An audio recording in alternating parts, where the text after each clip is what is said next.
So if we zoom out a second, the major thing to understand about these releases is the time cadence. So if we look at this diagram, right, Microsoft's Wave 1 release for Business Central gets released from the team on April 1st every year. And by April 8th, this release can actually be scheduled and updated per tenant with Business Central's SaaS environment. It is important to note that since we are past April 8th, after this presentation, if you guys are still on 19.5, which was the latest release, you will actually be able to schedule this update yourself for your tenants. And then by June 1st, as you can see in the diagram, Microsoft then will take it upon themselves to automatically update tenants. So they give you about a month and a half to test your sandboxes and actually preview these features before they actually roll out the environment updates automatically. So very important to note that we do have some flexibility there for about a month and a half. And then on June 1st, if you have not updated your sandboxes and production environments, those environments will be updated from Microsoft. Wave 2's release in October is working pretty much the same way, and we will tackle that in about 6 months when that release comes out. But the actual release cadence is exactly the same. They give you about a month and a half to review Wave 2, and then they will automatically deploy this update. Actually deploying the update is a lot easier now in the SaaS environment. So step 1 is to go into your Business Central Admin Center and choose your environments. So you can update your sandboxes and you can update your production environment. These are actually separate, which is pretty nice. So we obviously recommend doing the sandbox update first, testing those updates, and then rolling through to your production update at the end of the day. Step 2, though, to note is we do have a feature management page within Business Central. So once a sandbox, for instance, is updated to this Wave 1 2022, it is important to note that we will want an admin going into feature management and actually turning on these updates. Any updates that touch data in Business Central, Microsoft allows you to push those back with this feature management page. So those updates will not be rolled into your environment automatically. You will be able to time those accordingly based on your environment and your needs. We will take a look at this a little bit in the demo, and then we will get into the major release.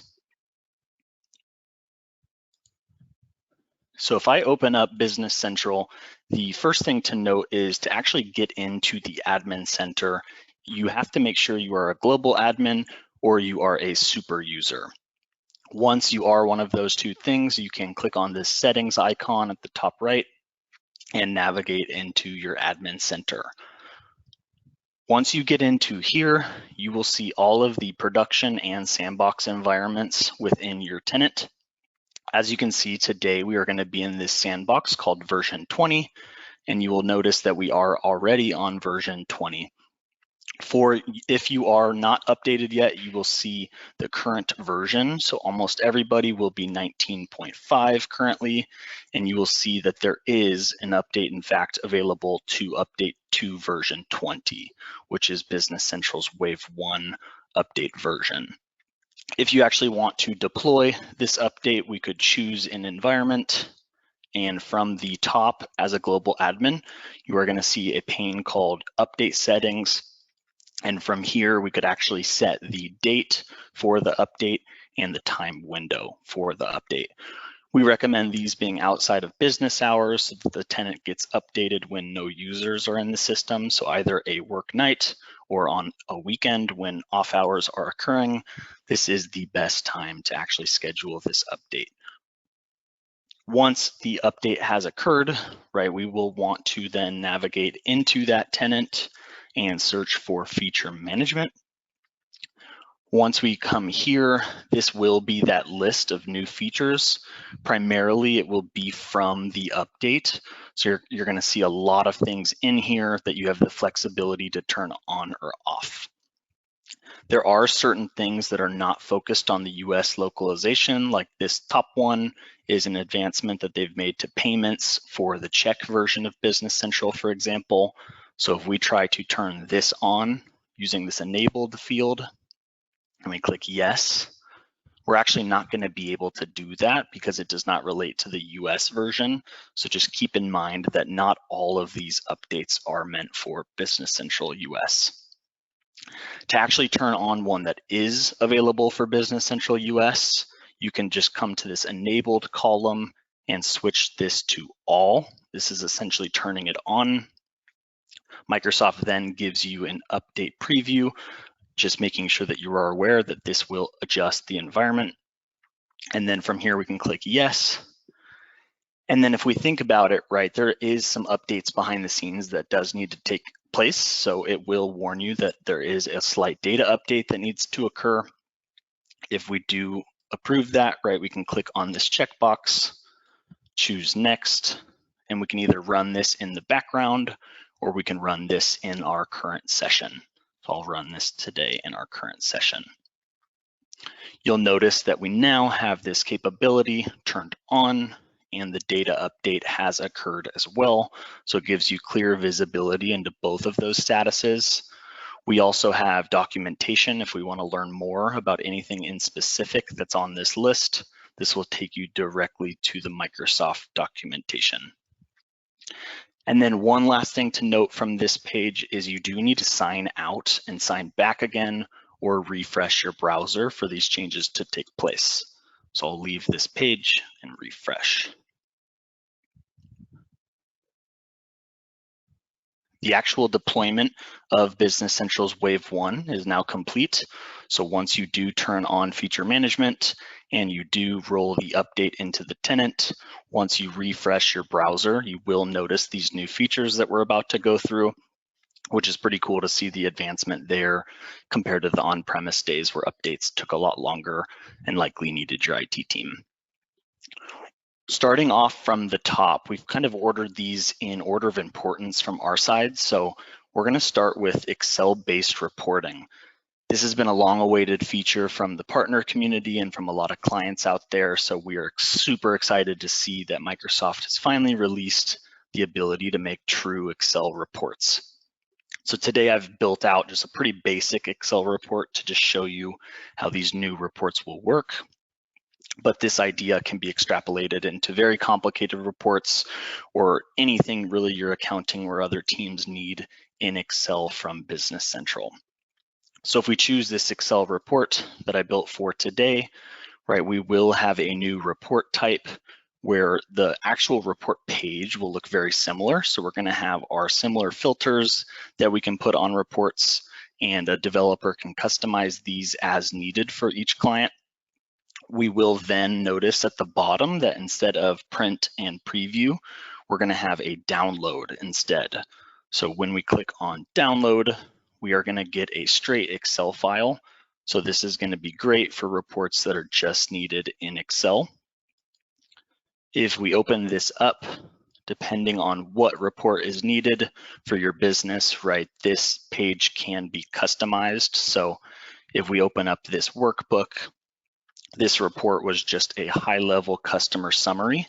So we're going to see just one data tab with each customer, right? Some basic customer information, the outstanding balance per customer, and the actual balance due per customer. So this is a very easy example of what we can do now with Excel and Business Central, but in the past, reports were typically Word-based or RDLC-based, and they could maybe be pulled to Excel depending on what report. Now we have full capability and flexibility with strictly Excel reports. So if you and your team want Excel reports directly from Business Central that are designed for Excel, we can now do that throughout the entire system. And the biggest win here is we can not only have a report, but we can have a multi-tabbed report. So we can have things like pivot tables and slicers added as well. We just need to leave this data tab alone, and then we can essentially do any other tabs that we need to in this report and save the layout as is. So a lot of flexibility here. This is one of the most asked for enhancements in Business Central. So really good to see that Microsoft has listened. Now, if we go back to Business Central, sometimes in the SaaS environment, we do want to review performance. And if your performance is getting hit on a certain day, sometimes it is needed to take a look at what is happening before maybe coming to us to actually take a look at the performance behind the scenes. Now this can all be done from your client. So if you are experiencing performance issues, the way to actually check what is occurring and what is causing those performance issues is we are going to click on the Help button and then go to Help and Support. And then if we scroll down, we're going to see a new page called Analyze Performance. So if we choose this, this is essentially going to open up a page that is essentially similar to that performance or the permissions recorder. It's going to work very similarly. So it's going to be a recorder with a start and a stop button. In our case, right, we can press start, and then it's going to record whatever we do in this Business Central browser. So if we go back and maybe go to our bank accounts and go into checking, and then maybe we go back and press stop. So we only navigated into a couple of different pages in this example, but let's say we were having performance hit on the banking module in the system, right? We could record that, and right away, right, we can see at the top, it shows us the active applications that have been turned on in that part of the system. So if you guys do have extensions installed or different ISVs installed, this is amazing because now we can get a snapshot as to what is happening behind the scenes, how much activity is occurring. In our instance, right, banking is pretty much base application functionality. So we're going to see a system app, a base app, and then the Yodlee bank feed because that is Microsoft's banking integration. So not super surprised here with the active applications based on what we did, but very cool to see that this is all coming in just based on that recording. We can also get into the technical details. So if you're an IT admin for your tenant, right, we can choose that. And if you scroll down, we can even see the milliseconds spent performing a certain task. So we can see if the system is truly pretty slow or if this is pretty normal based on past occurrences. We also have different things down below for our developers to take a look at, like what objects are getting called behind the scenes and the actual code units that are running. So this can then be downloaded and shared to the Stoneridge team for support, or you can take a look with your IT team at what is actually happening behind the scenes per task. So really cool to see Microsoft giving ownership in the client here. This used to be a tool that was just available for developers behind the scenes. So big win here. If we go back to Business Central, the next big update is made to our payment reconciliation journal. So if we go into here,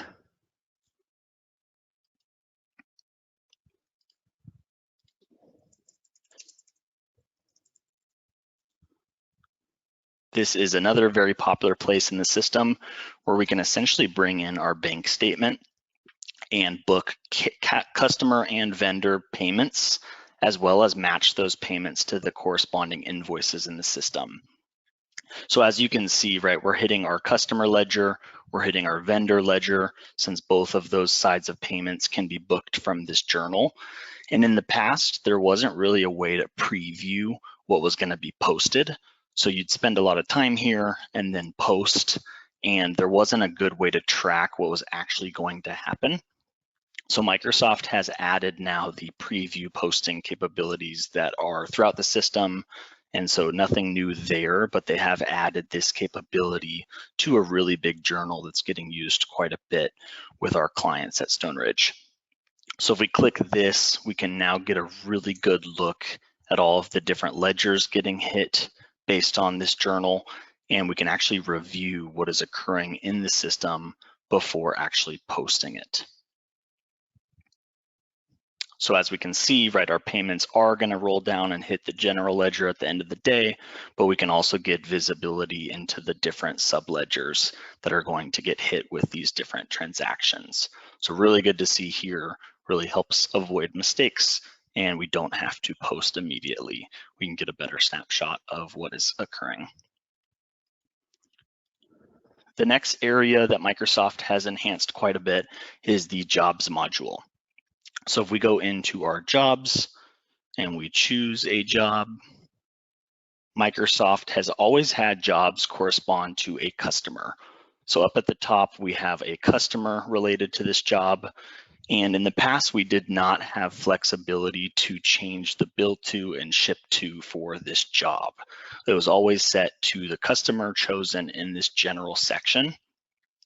Microsoft has now enabled the ability to adjust the build to and the ship to behind the scenes for this job.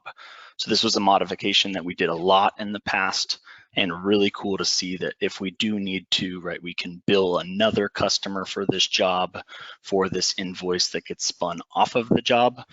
We can also adjust the shipping based on what is needed for the job.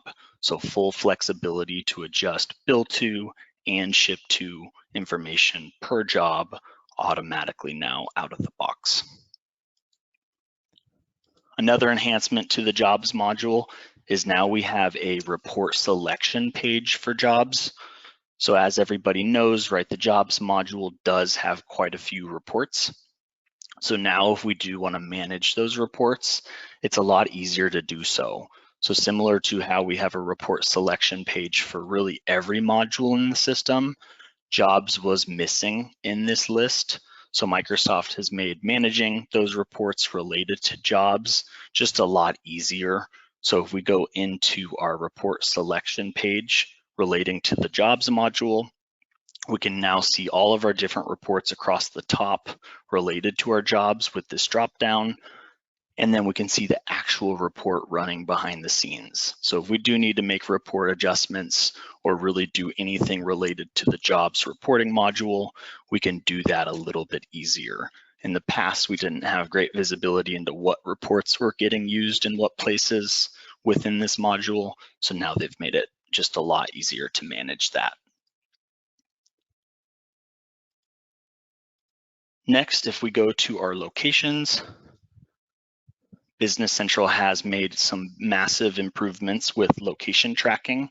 So if we go into our main location, for example, Business Central did not have the capability to do dimensions within locations. Dimensions had to come from other master data throughout the system, and they have now enhanced the module to include dimensions. So if you do need your different dimensions throughout your system getting pulled from your location, you can now do that. So if you go into your location, you are going to notice a dimension section at the very top.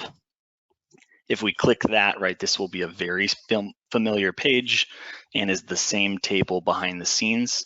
So if we do need to set default dimensions per location, we can do that. So if we need to set up, let's just say a department that needs to default automatically when location main is pulled, we can now do that and actually tag a department.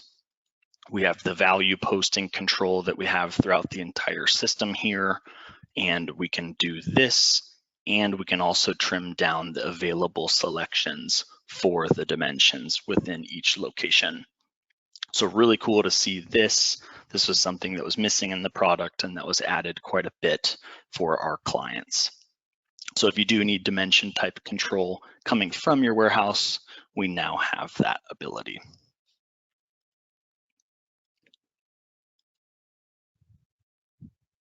And now if we go into our demand forecast, this was another inventory related enhancement that Microsoft made that we see as a very big win here at Stone Ridge. So if we go into our demand forecast, we have an example in this environment for our fiscal year 2022. And in the past, right, this page was really good for basic forecasting, but if you do use your variance in the system or you do want to forecast each item by location, it was a little tricky to do that. And now they have made several enhancements up in the ribbon where we can not only choose to forecast by location and select this, it'll automatically update our grid with every item and location combo. which can then be pulled out to Excel and updated there. But we can also filter, right? So if we just want to see our demand forecast by a certain location, right, we can do that. We have the same flexibility now by variant.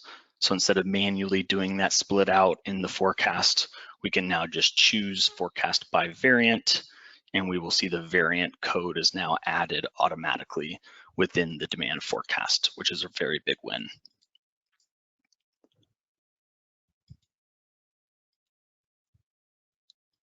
Next up, if we go over to payments in the system, we have had a very large enhancement to our deposits module. So if we go into our deposits for AR payments in Business Central, we can open up a deposit example.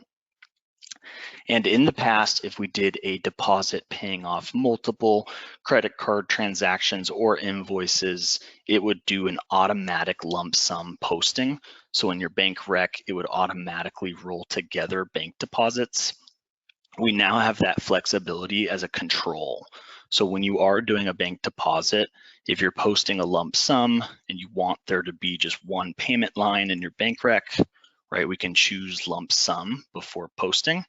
That way, no matter what is filled out in this deposit, there is just one payment transaction in our different ledgers. If we leave this off, this will post separate payments. So if we paid off multiple different invoices down below and deselected this as is right now, this would post multiple different payments. So really cool to see some control here given back to us with our deposits. And now we have the flexibility to do both in the system. Another function that was manual in the past and has now been somewhat automated is our release management in the system. So if we go to our sales orders, for example, this has been rolled out to all documents in the system. But in the past, actually releasing a document in Business Central was a manual one-by-one process. So if we wanted to release this sales order so that the warehouse could pick and pack for the order, for example, right, we would have to one by one choose release or do some sort of import like a configuration package to do that. Now Business Central is given the ability to do multiple bulk releasing for all documents throughout the system. So if we hold shift and maybe grab just this second sales order, if we want to release both of these, we can now use the release function, and it will essentially look at what we have selected in the system, give you a confirmation that we are going to release both. And then if we choose yes, this will essentially release both so that then we can maybe do our warehouse processing in bulk after the fact. So instead of it being sequential one by one, we now have the flexibility to not only release in bulk, but we can actually reopen in bulk. So if we know we need to change multiple sales orders, maybe we made a mistake on multiple with a payment method, we can choose those multiple orders and also reopen the orders. So really big win here. I know a lot of clients do not like how this used to be manual. So this is a really, really cool addition to Business Central and a really good way to streamline order entry. Next is reviewing the financial controls that have been added to Business Central. So if we go into our general ledger setup, for the accounting teams out there, this is the main setup page that determines how your general ledger functions. If we go into our general ledger setup, we're going to notice a new selector down at the bottom to actually block deletion of GL accounts. So in the past, there was a GL account deletion field where we could essentially put in a date that would allow people to delete after this date. So we did have some control here to make sure people did not delete accounts. We also have the Business Central logic that won't let you delete an account with any open activity. So we already have a couple controls in place, but Business Central has now added another checkbox that is essentially blocking the deletion of all GL accounts. So if we choose this checkbox, This will not allow us to get rid of GL accounts. We can obviously turn this off as well and manage this with permissions, but really cool to see kind of the flexibility they're giving back to our accounting teams.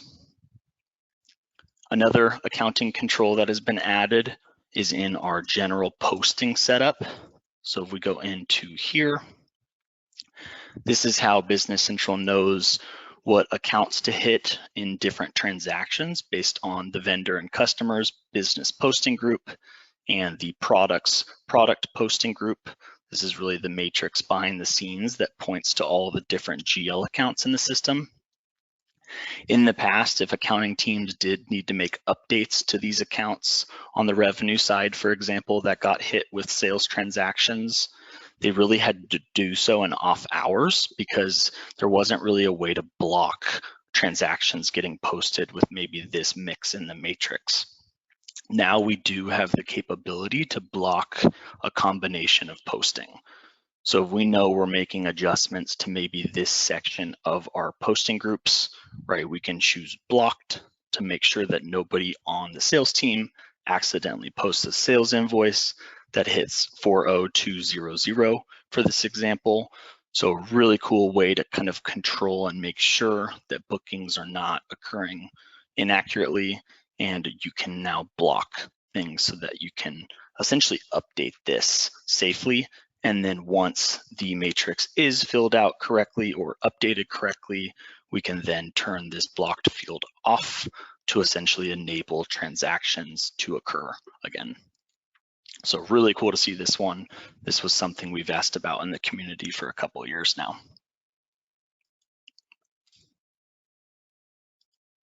Next is to take a look at our production bombs.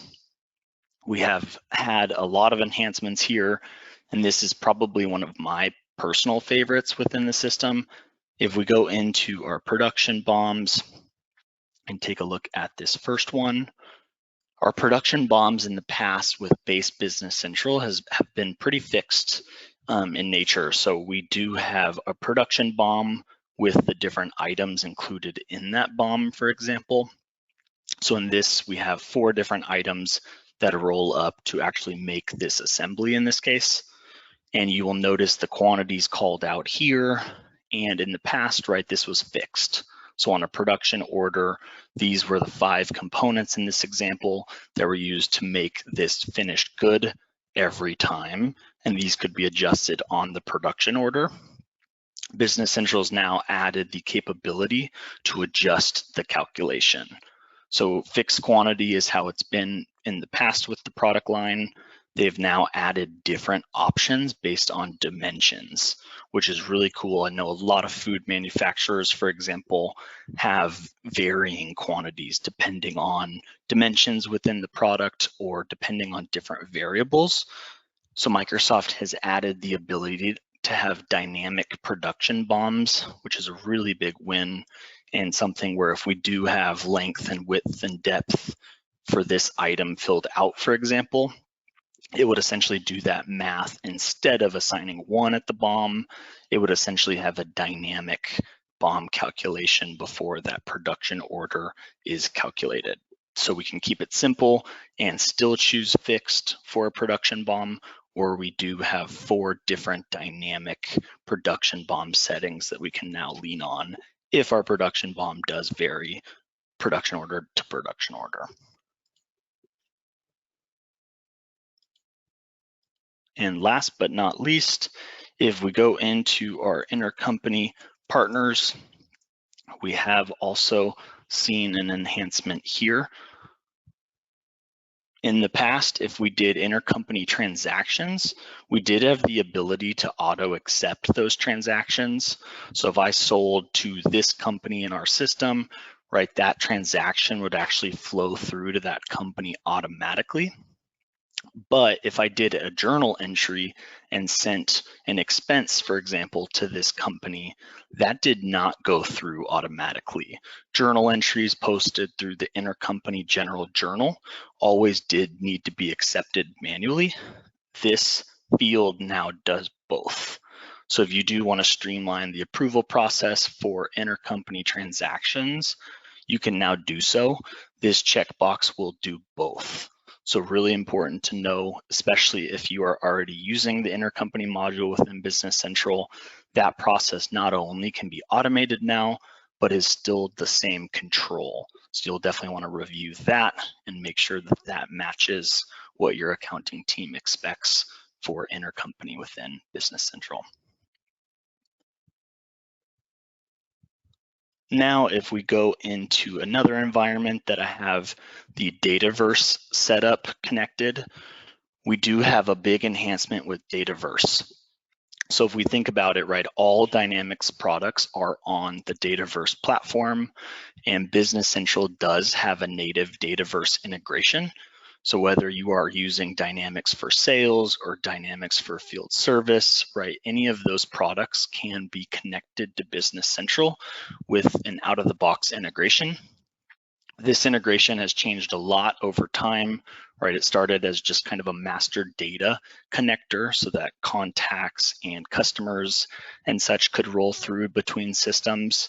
And Microsoft is continually adding to this integration, which is really good to see. If we go into the Dataverse setup, they have added 3 new tables to the out-of-the-box connection, which is a very big win for our team. So if we choose integration mappings, this will show the different things that can be connected with Business Central and Dataverse. So as you can see, this list is already getting a lot longer with over 15 tables that can now be synced. But when you do update to version 20, if you do have a connection already to Dataverse, just know that the payment terms table is now synced between the two, or can be. The shipment method field is synced between the two, or can be, and the shipping agent table is connected between the two. So we've had 3 tables added to the out-of-the-box integration. And this is a really big win because in the past, right, if we did want to sync payment terms, for example, we had to lean on another solution like Power Automate or have a developer essentially adjust this integration. More on this tomorrow on our confab and LinkedIn. So if you do want to see the integration methods with Business Central, definitely tune in tomorrow morning to that. We will be kind of deep diving on the strategies there. But really, really cool to see Business Central getting Dataverse integration enhancements. And then before we go back to the slide deck, I just wanted to point out Microsoft's documentation. Microsoft does have detailed documentation on all of these features mentioned today. So I have the link provided in the PowerPoint, but they do have pretty detailed documentation here on all the different things we've talked about today. We can see, blocking deletion of GL accounts, for example. We can see when that release is scheduled to occur. We can even choose the link and get into the detailed documentation as to why they built this and the different details relating to this actual feature. So they've done a really good job giving more of an explanation to the exact details of why these enhancements have been made. And these are the enhancements that we wanted to highlight together today. So if we go back to the PowerPoint, as mentioned, I have a documentation link provided to get to all the main Microsoft pages. And then that last link is a contact link to contact us if you guys do need any help. I know there are a lot of enhancements, so if you guys are unsure about anything or do want any help, please definitely let us know.